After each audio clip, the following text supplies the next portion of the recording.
Hannah Knowles is the senior commissioning editor at Canongate Books, and we're at their offices in Notting Hill. Welcome to the Bibliophile. Thank you. Thank you for having me on. What's the difference between an editor and a commissioning editor? I think partly it can be about where you work, and everybody uses titles in a different way, and that can be very confusing for people because editor can mean any number of things. Okay. An editor can be a commissioning editor. It could be a project editor. It could be it could be a copy editor. So an editor it sort of covers a lot of evils. So what's a commissioning editor? So a commissioning editor is somebody who buys books to publish on a list. So we have a list that we curate. So we tend to have a particular style or taste, and we buy books on submissions from agents. Sometimes we approach people directly if we want to do books with them, and we buy books to publish on the company's list. So I suppose you could say it's a sort of a shaping role in terms of what the company's output is. So you don't get involved in the actual copy itself. You have to read these books to determine if you're going to buy them or the rights to them, right? Yeah. So you do a lot of reading, I assume. A lot of reading. It feels like every waking moment is spent reading, which is a good thing, obviously. Yeah. We do, actually at Canongate, because we're an indie and, well, not necessarily because of that, but we are smaller than the corporates. So we do tend to do structural edits ourselves. So we will be all the commissioners will be the first people to give editorial feedback to writers. So we do work closely with the writers ourselves. Okay. In other jobs I've done, you don't always do that. You will hand over to a project editor who will do that work for you. A what? A project editor or a desk editor, which is somebody who is more hands-on with the text. The actual sentences. But here, there aren't, we're a smaller team, yeah, and we do both of those jobs. Okay. So we buy them in and we do the first edit of the book. So this past week I've been using Geoffrey Faber as my, sort of my song sheet. When was that published? This was published in 1934. He never did an autobiography or a memoir. These are talks that he gave. There's 4 of them, 4 or 5 of them. And this one's from Our Publishers Any Use. And he talks about the fact that you get to a point where you say, the publisher says, but you perform an essential role here. This is what publishers used to do, is to use your judgment and take a risk. You're risking the company's money here. Yeah. So the publisher must have a huge amount of faith in you if they're going to put their money up based on what you say. Yes, in theory, yes, they do. But I guess that's based on, it's based on experience, and what tends to happen is that, whether you're an assistant editor, when you're more junior, as you're coming through and you're doing the work on books that other people have commissioned, you start to get an idea for what you might like to commission. So you start doing 1 or 2 bits earlier on. So it's that thing of getting that experience earlier on, and then you're gradually building it. So by the time that you go for a commissioning editor job, you have the experience. People can look and say, oh, well, he or she has already done X, Y, Z. And so you have a track record. So yeah, it has to be based on a degree of experience. And so obviously the one determinant, or a hugely important one, is how many books did the books that you pick sell? Also, yeah. Obviously, how good the text is. Yeah, there's not necessarily a correlation in how good the text is and how well it sells at all. And I say, unfortunately, yeah. When I think about the books that I've done that have been the highest sellers, that's probably not true. They're generally by far the most frivolous ones, with the least text, I would say. You're talking about the Trump book? I wasn't actually thinking about the Trump book. That's a work of genius, of course. But that's an example. I mean, humour books that I've done have probably been some of the best-selling ones that I've done. But I suppose sometimes people do. It depends what kind of publishing you work in. If you work in a corporate publishing house and you're doing a job where you have a target, say, you might have a financial target of however many, whether it's 1 million, 2 million, 3 million. If you have a financial target, then yes, you will be expected to be bringing in a certain amount of money. But it depends who you work for and what sort of publishing you're doing. If you publish literary fiction, obviously there will be the hope that you would publish books that sell well. We all want to publish books that sell well. You have to stay in business. You do. But you also want to publish books that win awards and that get great reviews and that people will continue to read. So they might not sell a huge amount in their first year, but that will go on and over 20 years might actually end up selling more than something that was a bestseller in its first year and didn't sell after that. Mm-hmm. So you want a book with legs. Exactly, yeah. Obviously, that's good. Yeah. It doesn't necessarily have to win prizes, although that helps. Exactly. But if it's part of your backlist, then it's... Yes, exactly. Yeah. And some companies focus on the backlist more than others. It's just about whoever you work for and what their model is. So what's the model here? Canongate has a phenomenal backlist. And that was one of the things that appealed to me when I joined. I wrote a really embarrassing letter when I joined, basically saying it was the only company that I wanted to work at. I'd moved around a lot, just to clarify. I've worked at quite a lot of companies in the UK, but it was basically the one place I wanted to work at because, when you look at their backlist, it's got a very cool vibe. Yeah, and it's international. It's got so many different voices, from history makers to just weird, bizarre writers. Yeah. It really covers the whole gamut, but they all have a very similar sensibility. So we have a fantastic backlist, but we've had great bestsellers in the last couple of years. Obama you had, right? Indeed, he's sitting on the shelf over there. Yeah, we have. And there's a book on toxic masculinity by a writer and comedian called Robert Webb, called How Not to Be a Boy, which did great guns last year. There you go, he's right there as well, staring at us down from the shelf. So and also we sell well internationally. And I think Canongate particularly is really known for selling rights extremely well. And that's, I guess, because we do books that do speak beyond the UK market. And again, that's not about one thing being better than another. Some companies, their focus is having high sales in the UK, less so about selling books abroad. But for us, selling well internationally has always been a big thing. So how does that influence your decision making then? I think it took me a while when I joined Canongate to sort of get my head around it, because it was very different. I'd come from 2 corporates back to back, and actually sort of shedding all of that, all the expectations and all the restrictions, I suppose, of you do a particular sort of thing, and then joining Canongate. Here, we do everything. If you look at our shelves, we do fiction, non-fiction, poetry, graphic novels. Anything that's good. Everything. Anything that's good and anything that speaks to the aesthetic that we have. And that was actually quite overwhelming when I joined, because in theory, that is a commissioner's dream.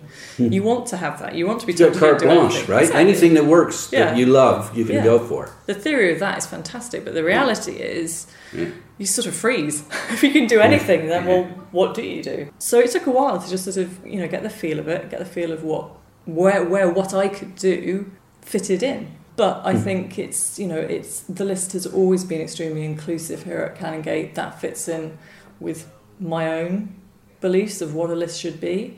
And I suppose actually because I've worked in illustrated books for quite a long time, and illustrated publishers tend to also focus on international publishing as well, because you need to sell co-editions to make the expense of printing internationally work. So that, there is a affinity there as well.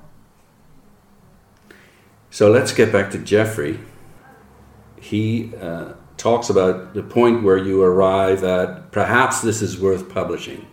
Okay? Mm-hmm. So right when you get to that point, you start to ask yourself about the content of the manuscript. So I'm going to run through a number of the questions that he might ask or a publisher or a commissioning editor might ask of that manuscript. And the first one is it too long or too short? So what's the right length of a book? I don't think that's never something I've really paid any consideration to at all, and I don't think Canongate too. You can see, thick and thin. I mean, we really do. We do books that are basically doorstops and the shortest of novellas. So I think that's not something I would particularly think about. Yeah, and again, it fits in with your philosophy of anything good goes. Yeah. Are its proportions what they should be? I'm not exactly sure what he means by that.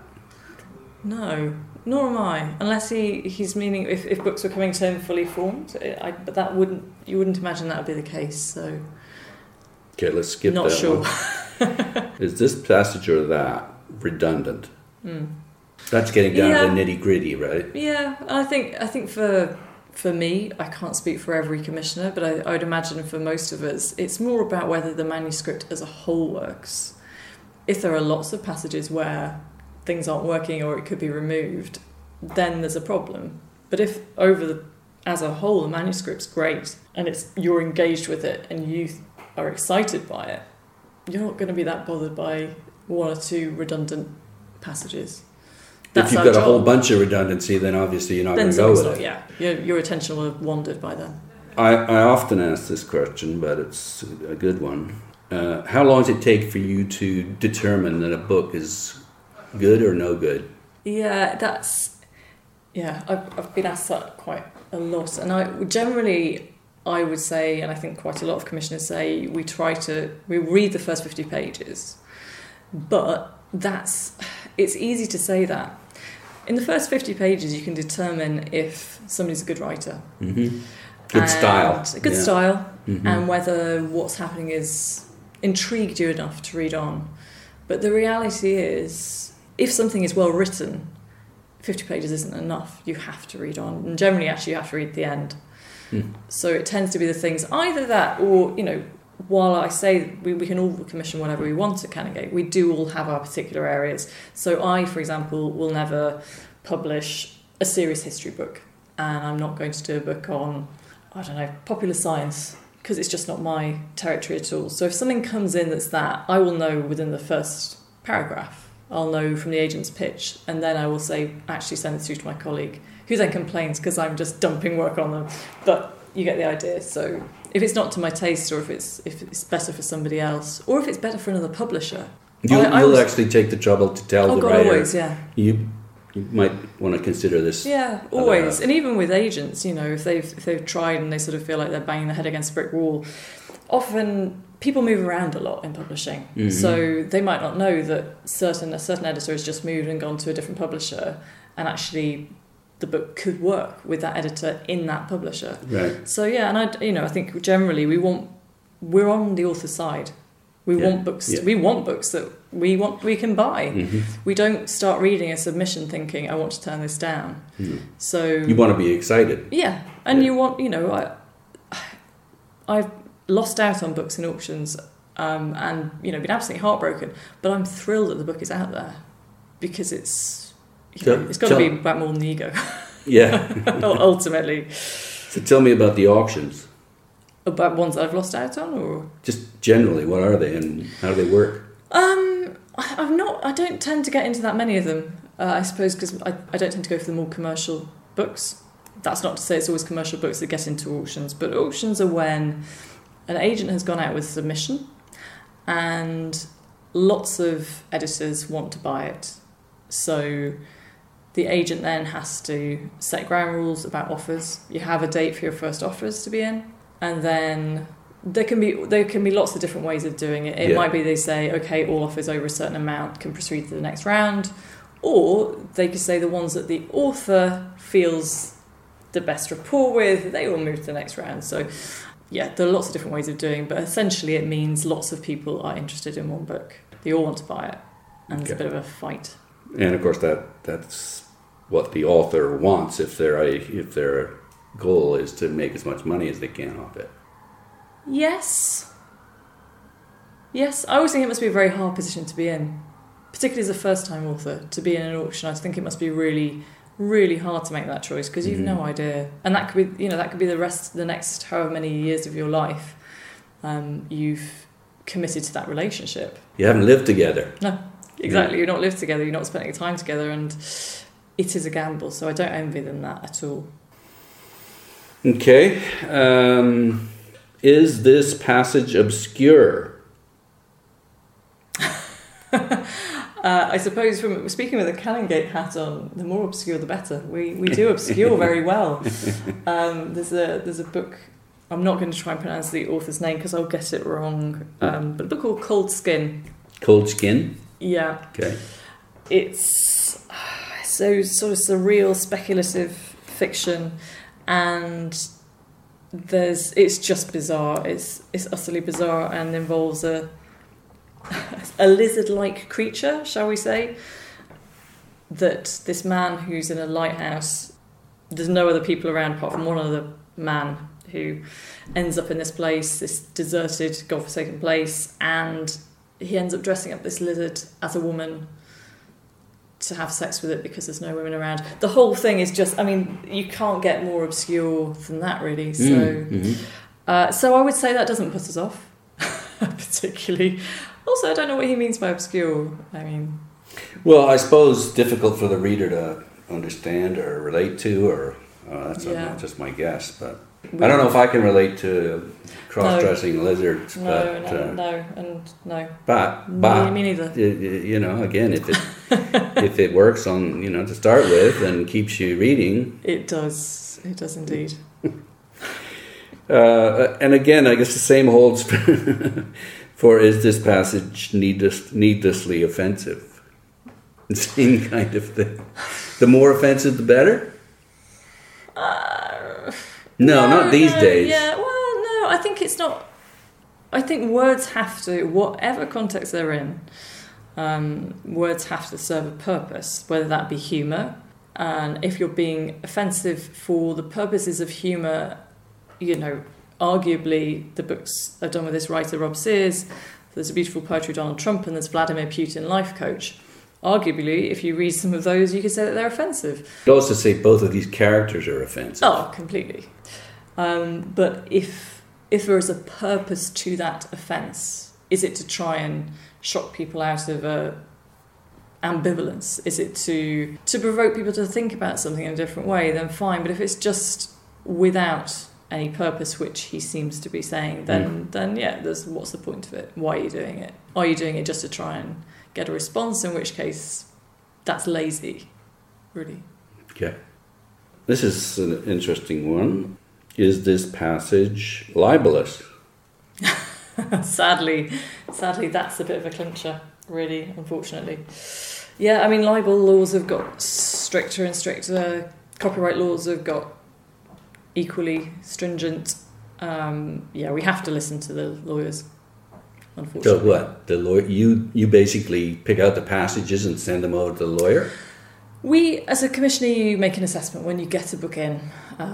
You make an assessment, is there anything in here that could potentially cause legal problems for the author or for you, but predominantly for the author. And then it goes for a legal read. So it goes off to you might have an in-house lawyer who does those reads, or generally there'll be a lawyer who you hire specifically for those purposes. And you will generally flag the things that you particularly are concerned by, but they will usually read the whole thing and give you an assessment of the risk. And as a publisher, you can decide where it's low risk. Is it worth us actually saying, you know what, let's just go for it? If it's great. Yeah. But yeah, unfortunately, that is something we do have to.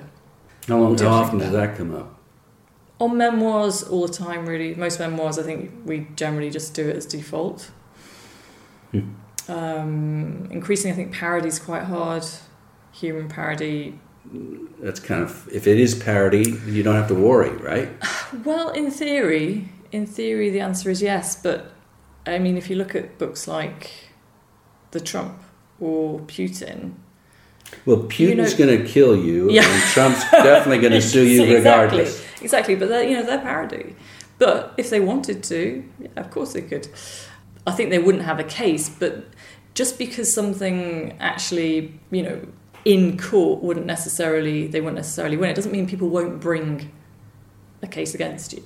And that in itself is a headache and an expense. So, obviously cuts into profits. Yeah, exactly. But we're still alive, touch wood, so far. And we are touching wood. No Novichok. We are literally touching wood, we are. In the boardroom of Canongate, London office. Yeah. Looking at beautiful, what are those, salmon and purple coloured box gloves on the wallpaper? Maybe go with coral, maybe, corally coloured. Coral, yeah, that's better. Yeah. Okay. Is the author's angle of approach awkward or irritating? That will probably partly come down to personal taste, probably. And that's what you were hired for? Yeah. We have a process here, so if I love something, or any of the commissioners love a manuscript, we then discuss it in an editorial meeting, so with the entire editorial team, so with the managing editors, with the publishing director, and with our editorial assistants. Let's just do a very quick sketch of the managing editor. What do they do?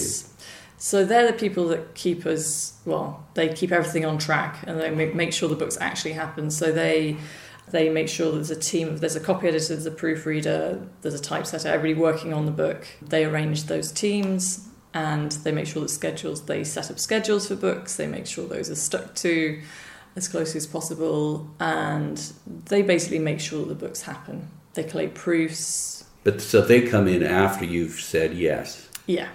Okay. But, for example, we have these editorial meetings, and they are there, and if they hate something that I'm bringing, they are a voice in that room where they can say, this is awful, why have you brought this?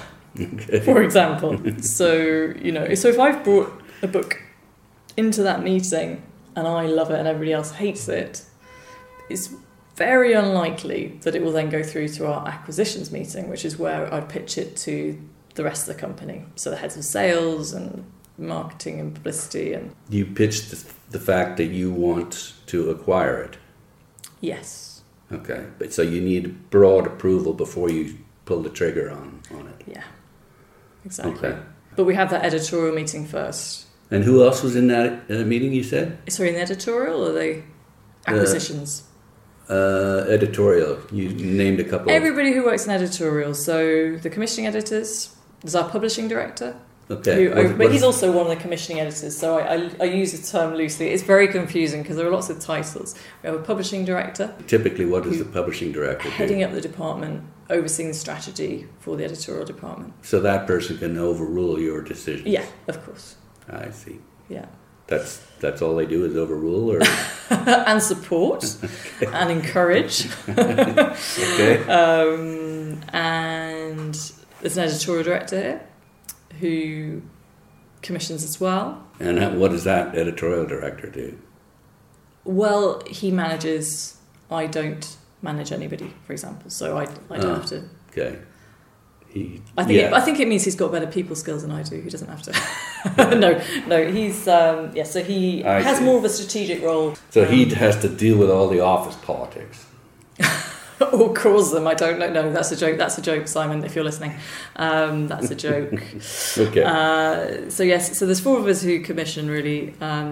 Publishing director, editorial director, myself, and we've got a commissioning editor up in Edinburgh as well. Can you just again clarify the difference between an editorial director and a publishing director? Again, it depends where you work. So in some companies, there is very little difference. Okay. In some companies, a publishing director can effectively be an editorial director, or effectively it could be a commissioning editor. Sometimes it can be to do with whether they sit on the board of directors, and the word director means that officially. So it's a bit of a difficult one, I'm afraid, to clarify. It can mean different things. Here, essentially, it's about seniority. I see. So it's really publishing director, editorial director, commissioning editor, copy editor. Well, we have managing editors rather than copy editors. So we've got two managing editors who are brilliant and keep us in control and keep us in check and make sure that the books are all immaculate before they get printed. What's that mean, immaculate? Well, perfect. Nothing wrong with them. Absolutely no errors. No typos. No typos. Nothing that we could get sued for. And of course our editorial assistants as well. So did we cover awkward and irritating?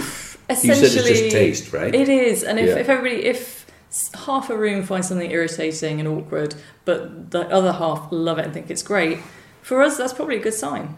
Yeah, and you're going to go for it. Yeah. Is the style too bold or too florid? I think there's nothing wrong with being bold. For me, florid is not a good thing. Other people like florid. It's a taste thing. Has he or she got her facts right? Probably more problematic if it is a non-fiction book, and if it's a scientific book, it's a bit worrying if their research isn't up to scratch. Mm-hmm. But you're not going to know that when you read it to start with. Generally, I suppose we try and work in areas that we roughly know things about. Okay. So, I work in mainly do popular culture, so hopefully I will know if somebody's got their facts wrong about a particular musician or anything like that. Okay. Is the ending weak? Yeah, that's a problem. That is a problem. What sometimes happens is if a book isn't being sold, within days from an agent, if there's an opportunity if we absolutely love something and just think the ending is letting it down, and if there is time, we will go back to an agent and say, look, we absolutely love this, but is there any chance they could look at the ending, because we think if it just did this, if it had those tweaks, I think I could get it through. But that's all about how quick the agent is taking it through the process. Who are the best agents? I can't answer that. Why not? Because if I say one and not another, there's going to be trouble. I couldn't possibly say. I say in terms of what I like in an agent. I suppose, oddly, I quite like the old school agents in terms of I like people who give me a good length of time to read something, and they give me a deadline, and they tell me exactly what they want on that deadline, whether it's an offer for UK.com or whether it's for World All or whether it's, or whether they have a level that they need to come in on. I love rules and deadlines particularly, whereas it's harder when things go out and then you're told the next day, I've got a first offer in, have you got it? It's like, I've got 100 other submissions, I've not got around to it, I'm not going to get around to it. So I suppose I prefer that, because I think it's more fair for the authors, and I think it's better for the books in the long run. Mm-hmm. Because if you're basing it on having read it in 2 hours, it doesn't do justice. The people who are pitching it, we're pitching a book having based really, very little on what we're talking about and how we are promoting it internally. And I just think personally, I think it's not good for the authors to do that in the long run. So I prefer agents who take a bit more time, even if they think it's going to sell it for a high amount, mm-hmm. and have a lot of interest. I prefer it if they give us a bit more time. That's a plea. And who gives you the most time? I'm not going to give names. I'm not going to give names. Every editor, we all naturally gravitate towards certain people who we connect particularly well with, and we have similar tastes too. So let's leave it at that. Let's do that. And then a kind of a catch-all. I'm still going to go through the list though. But can these various faults be put right? I guess you sort of you read the text and you're thinking, is this fixable or not fixable? Mm. Is that what goes through your head? Yeah, and I think it's also about what you're looking for at the time. So if I know, for example, I've already bought as much fiction as I'm going to get for next year, and I don't want to buy any more fiction, I just want non-fiction. So if I get in a fiction book and there's lots of problems with it, I'm just not going to have the time or energy to think about it. But if I know that actually I really want to buy one book, and I know I want it to be in this sort of area, and if something comes in and I love the writing, it's great, it's got quite a lot of work that needs to be done, but it's exactly what I'm looking for, and with that work it will be great, then it's worth it. So there's a lot of factors that do feed into those decisions. Can the author be persuaded to let them be put right? Usually, I think. There's obviously a difference between You get all sorts of writers. You have writers, particularly because I've worked in non-fiction mostly, you get a lot of writers who aren't writers by trade. You'll get people who are a lot of first-time writers who understandably don't know what the process is, and so they might have concerns, are you trying to railroad them? So I think generally, as long as you're clear as the reasons why you're doing what you're doing, or why you're suggesting what you're suggesting. What do you mean by railroad? Just kind of pushing them, making them steamrollering. Okay. Trying to push them onto a course that they don't want to go onto. Okay. As long as there's a reason and it ultimately is for the good of the book, then I think people tend to come around. Can the author be trusted to put them right himself, or must the manuscript be revised by an expert, or must it, and at this point the publisher groans aloud, be taken home for revision by the publisher's own hand? Well, we don't have to worry about that, but... It's usually a conversation between the editor and the author.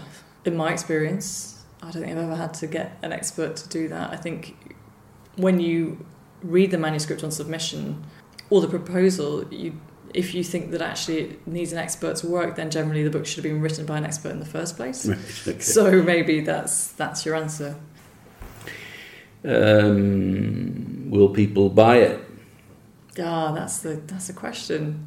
And the brilliant and heartbreaking thing about working in publishing. Mm-hmm. Books that are absolutely brilliant and maybe in 1 year, in 1 month, could have sold brilliantly well. For whatever reason, another day, another month, people just aren't connecting with it for whatever reason. Or something that you just think, why on earth is that selling? And it sells incredible amounts. So, yeah. It's not just plucking numbers out of the air. We do have to base it on fairly rational logic. But, yeah, I mean, who knows?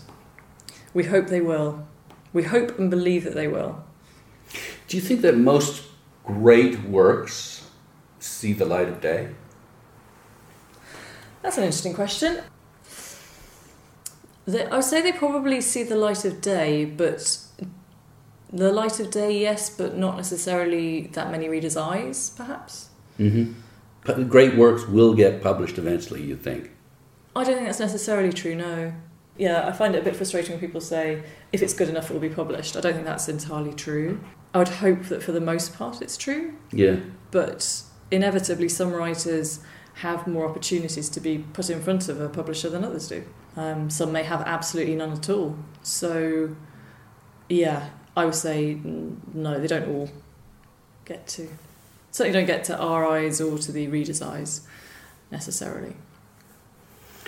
There was that first-rate book by X, rather like this one. A first-rate book, but a terrible flop. Will this be a similar flop? Can anything be done to prevent it from being a flop? I feel like I'm back in that. This is our acquisitions meetings every week. Oh, God. That's something that we have to deal with. Again, I think a lot of it... our publishing director, Francis Bickmore, he always says, will it make us happy or will it make us rich? And I think if we've got enough that will make us rich, and this book will make us happy, even if we think it might not sell that much, maybe it'll flop, but it's brilliant. It's absolutely brilliant, and we believe in it. Then I say go for it. That's pretty idealistic. But... It is. It is. But you're allowed to be idealistic here? I think editors should be idealistic. No, but does the company allow you to be idealistic? More than most? More than most. Yeah. Definitely, yeah. Definitely. I mean, of course, we all have our dream books crushed, in those acquisitions meetings, and hold grudges about it ever since. But but that we do have to be realistic as well. But I think we have to start from a place of being the idealists and the ones who are ones who are thinking that a book is amazing and it will sell incredibly well, and then we have to be brought down to reality. What book are you most proud of having published? I always find that a difficult question, because I've worked on a lot of popular culture books over the years, and I would say I've probably done a lot of frivolous books, if you like. So I don't tend to do worthy books. But best-selling? Not all, no. No. I think that's sort of alternative tastes.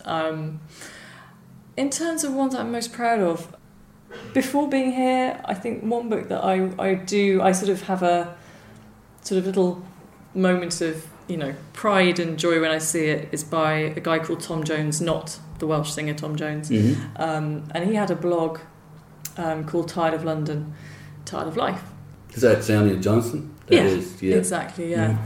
And I remember really loving the blog, and we did a book. It was actually inspired by a book, and I'm going to get this wrong now, but I think it's a book that Chronicle did, and I think it was called The New York Notebook or The New York Diary. I think it's New York Notebook, and it was great places and things to do, great places to go and things to do in New York, but it had these incredible illustrations. So it'd be talking about a particular bar, and it'd have an illustration, and it would say, you walk in and so-and-so will be playing the piano as you walk in. So it was like things to do in New York, but it was just so evocative and so immediate and creative. And so when I saw this blog, I thought, we've got to do that with this. And then we found this great artist. I can't remember if that was through Tom or how we came to find, it's Hannah Warren, and a designer called Lottie Crumblehome. I'm remembering them. And just produced this book, and it's just gone on to just sell and sell and sell. And that was one where, no, it wasn't a bestseller. It wasn't one that was huge in its first week, but I'm ashamed to say I don't know what the exact sales figures are now, but it just sells and sells and sells. And I love going in. I think that was 2011. Is it like a graphic novel or not? Is it illustrations? No, it's an illustrated book, but it's not a graphic novel. Okay. It's just a book of a year of things to do in London. And in fact, if you go to Waterstones in Notting Hill, they tend to have it there nicely displayed. So that was definitely one. But then I suppose as I got older, I'm probably more, and as the world's sort of slightly falling apart around our ears, I am proud of working with women like Gina Miller on her book Rise. For those who don't know who she is, she took the UK government to court when they tried to force through Article 50, which would have hastened our exit out of the European Union. And also publishing... Did she win? Yeah, she did indeed. Yeah. What did she get? Well, they had to take it through... Well, they had to take it in front of Parliament. So they were government were trying to push it through without actually taking it to a parliamentary vote. So they had to take it to a parliamentary vote. Sadly, we are still exiting the European Union in a painful manner, but she continues to fight the good fight, and also publishing the UK edition of When They Call You a Terrorist, which is by the co-founder of Black Lives Matter, Patrice Khan-Cullors, with Asha Bandele, who's a brilliant writer, and the two of them have just produced the most stunning book. And Patrice's life is phenomenal. I think bringing people who have just had the most astonishing lives and have done so much with, I think you don't see that many people who use their lives pretty much purely for the good of others. And I think when people dedicate their lives to doing that, I think they deserve to have their stories shouted from the rooftops, really. So I'm very proud of that as well. I mean, I'm proud of all of them, of course I am. But yeah, those are the ones that jump out immediately. Apologies to all the authors who are now going to feel annoyed that I've not mentioned them. Well, we can't do it. Love you all, equally. Is there anything else that we haven't covered that you think should be covered about your role as a commissioning editor? In terms of the actual processes? I mean, well, you then also, you've had say we've gone through an acquisitions meeting and everybody loves it, or half of the people love it, and it can then get signed off to go to a numbers meeting. So then you have to run the numbers. You have to put in, how many do UK think that they can sell? How many, if you can offer for world rights, how many do our rights team think they can sell? How much money do they think we can sell rights for? Could we get money for the audiobook? And that all goes into a P&L form, and then that spits out a number. That will spit out a number that we think we can make this amount, and we think we can offer this level of advance and not lose money. And then that might be that it spits out a number where it's minus money and you can't. And you're just simply, however much we love it, we just actually cannot make it work. So that isn't the end process. It's not like, we all love it, yay, let's buy it, great. It's not that. It's then a case of weighing up, how far can we push this? How much do we, well, it's not just how much do we want it. We might absolutely desperately want it, but we just simply can't afford it. So there is that stage as well. Okay. And when you come up with an advance, I mean, on the surface, it's like all it is an advance, but it's not actually. I think you should change the name of this advance because it's not really an advance. If they don't earn the money back, they get to keep the rest of that advance. So it's not really an advance. Oh, well, it's an advance against royalties. So no, I know, but if they don't if the book doesn't earn the royalties, then they get to keep the advance, as I understand it. I suppose I don't know, maybe that's because if somebody fails to deliver, they have to return that advance. They don't have to, though. Well, in theory. It depends, I guess it depends on the publisher. In theory. Yeah. Contractually, usually there will be something that says failure to deliver means that you have to return the money. Now, it might be, again, that you feel like it's just, for whatever reason, maybe somebody had dedicated 5 years of their life to it and, whatever. Or maybe there's a legal issue there as well. Maybe that you feel like it's not worth trying to extract that money back. But I think by and large, contractually speaking, that you should be able to get that advance back. I'm getting conflicting reports here. Not from you. No. So that's one. You give me one scenario, but I've heard others that basically an advance is not really an advance in that they get to keep it all. But okay. Well, the only scenario I would think of where they wouldn't keep it all is if they just simply didn't deliver and you couldn't publish the book. Right. In which case, if you publish the book and it bombs. Oh yeah, of course, and that's their money to keep. Yeah.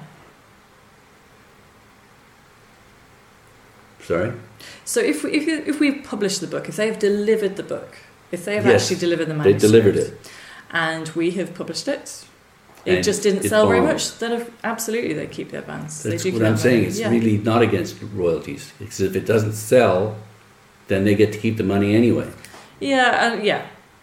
That in that particular instance, no. But I suppose the way you could look at it is, well, we would have the opportunity to try it in a different format. Yeah. Could we sell it at high discount, at a remainder to somebody and get more money out of it that way? So we still have the right to use the content to try to get some money out of it. I suppose that's how I would see that working. I see. Okay. Finally, maybe you could just pitch one book to potential readers. Oh God! What do you think? Like what you're working on now, or what's just come out, that you really, really think that people should? It'll change their life. Can I do two? You can say no. How about if I do it just literally on the most recent book that I've bought? Because I don't want to say it about one being better than another, because again I'll have authors up in arms about it. Okay. But the most recent one I bought is an illustrated book, and that's sort of going back to my heartland, I guess, from my career prior to Canongate. And it's called I Go Quiet, and it's by a guy called David Ouimet. David Ouimet. How do you spell that? Think French. O-U-I French. Oh, okay. Good. Yeah. T, yeah. Mm-hmm. Who actually works in publishing in America, but he's an illustrator. He's illustrated children's books in the States, and he's a street artist. We were introduced by our head of sales here, and he said, "You've got to just check out David's artwork. It's just phenomenal." And so he introduced us, and he said he's got a book in the works. You've got to see it when it's ready. And when it came through, I instantly just fell in love with it. So it's called I Go Quiet, and it's about a girl who is overwhelmed by the noise and, I suppose, the chatter of the world. So she feels she's shy, I suppose, she's an introvert, and being in a world where the loudest voice is the one that gets heard, she feels she doesn't have a place. So whenever she's meant to speak up, she goes quiet. She's in this, the artwork is just phenomenal, and you really do have to look at the artwork for this to I was going to say what makes it phenomenal. Stunning. But yeah, I mean, the get to see detail. it. Yeah, if you're a fan of Sean Tan's work, he wrote a book called The Arrival. It's absolutely beautiful. Or if you know The Melancholy Death of Oyster Boy, which Tim Burton did as well, similar sort of feel to it, slightly gothic, I suppose, but the detail of the artwork is stunning. But as well, I think it's just in a time where there's so much anxiety, and we are talking a bit more about mental health problems. I think it's one that anybody who's ever had insecurities or who's ever just gone into themselves, whether that's because of anxiety or any other mental health problem, you will relate to it, because she does just fold in on herself. But through creativity, through reading books, through singing, she realises that she does have a place in the world. It's mainly about the power of books to show us all that we have a place in the world. And at the end of the book, she says, "We know what, I go quiet now, but in the future, my voice will be heard." Essentially, that's me paraphrasing. Is this a young adult book, or? Yeah, it's an interesting one. I think for us, again, if you know Sean Tan's work, it's something where you would buy it as an adult, but it is particularly, I think, resonant with young adults. Mm-hmm. But it's not a young adult book. That we're not selling it as a young adult book. It's just a very, very beautiful book that, yeah, I think anybody, particularly in these rather trying and testing times, will relate to, whatever your gender or, wherever you're from. I think there's something for everybody to relate to. Well, that's a perfect book to promote on the Bibliophile. Yeah. Thanks so much for your time and for your illuminating comments. Thank you for having me on. Obviously, it is one editor's thoughts, so I'm sure plenty would disagree with me, but hopefully it's useful. I've been speaking to Hannah Knowles, who is the senior commissioning editor at Canongate Books. Thanks again. Thank you.